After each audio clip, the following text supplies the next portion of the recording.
కారం రంగు రుచితో ఉంటుంది. ఆచి మిరపపొడి అదరగొట్టే కారం రంగు రుచి.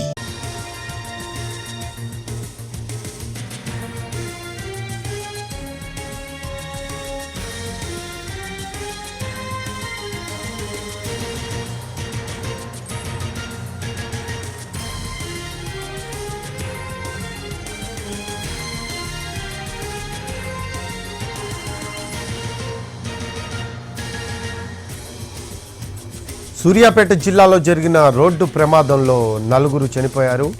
సూర్యాపేట నుంచి ఖమ్మం జాతీయ రహదారిపై రోడ్డు పక్కన ఆగి ఉన్న లారీని ప్రైవేట్ ట్రావెల్స్ బస్సు ఢీకొట్టింది. దీంతో బస్సులో ప్రయాణిస్తూ ఉన్న 2 మహిళలు 2 పురుషులు చనిపోయారు. 17 మంది ప్రయాణికులకు గాయాలయ్యాయి. టైర్లు పేలిపోవడం వల్ల రోడ్డు పక్కగా ఆగి ఉన్న ఇసుక లారీని ఖమ్మం నుంచి హైదరాబాద్ వైపు వెళ్తున్న బస్సు ఢీకొట్టింది. సూర్యాపేట జిల్లాలో జరిగిన రోడ్డు ప్రమాదంలో 4 చనిపోయారు. సూర్యాపేట నుంచి ఖమ్మం జాతీయ రహదారిపై రోడ్డు పక్కన ఆగి ఉన్న లారీని ప్రైవేట్ ట్రావెల్స్ బస్సు ఢీకొట్టింది. దీంతో బస్సులో ప్రయాణిస్తూ ఉన్న 2 మహిళలు పురుషులు చనిపోయారు. 17 మంది ప్రయాణికులకు గాయాలయ్యాయి. టైరు పేలిపోవడం వల్ల రోడ్డు పక్కగా ఆగి ఉన్న ఇసుక లారీని ఖమ్మం నుంచి హైదరాబాద్ వైపు వెళ్తూ ఉన్న బస్సు ఢీకొట్టింది. ఉదయం 3:30 నుంచి 4 గంటల ప్రాంతంలో ఈ ప్రమాదం జరిగింది. మరో అప్డేట్స్ తెలుసుకుందాం. మా కరెస్పాండెంట్ విజయ్ భాస్కర్ ఉన్నారు. విజయ్ భాస్కర్, ఎన్టీవీ స్క్రీన్పై దృశ్యాలు చూస్తూ ఉన్నాము. లారీని బస్సు ఢీకొట్టి నుజ్జు అయిపోయిన దృశ్యాలు కూడా మనకు కనిపిస్తూ ఉన్నాయి. లేటెస్ట్ అప్డేట్స్ ఏంటి? క్షతగాత్రుల పరిస్థితి ఎలా ఉంది?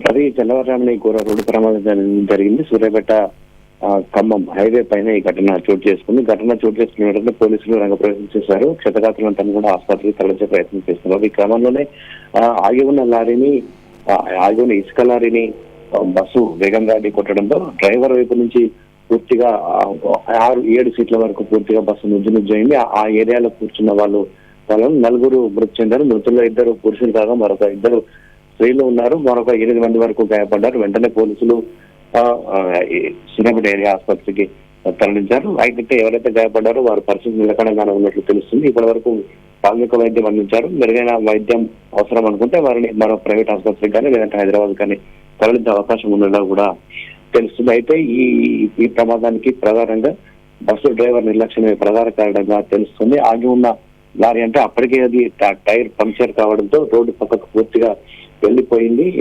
ఆగి ఉన్న లారీని గమనించకుండా వెళ్ళడం వల్లనే ఈ ప్రమాదం జరిగినట్టు తెలుస్తుంది. పూర్తిగా ప్రైవేట్ ట్రావెల్స్ బస్సు డ్రైవర్ వైపు లారీని ఢీకొట్టింది. డ్రైవర్ వెనక సీట్లలో కూర్చున్న వారందరూ కూడా గాయపడ్డారు. అందులో 4 చనిపోయిన పరిస్థితి ఉంది. క్షతగాత్రులు అయితే ప్రస్తుతం సూర్యాపేట ఏరియా ఆసుపత్రిలో చికిత్స అందిస్తా ఉన్నారు.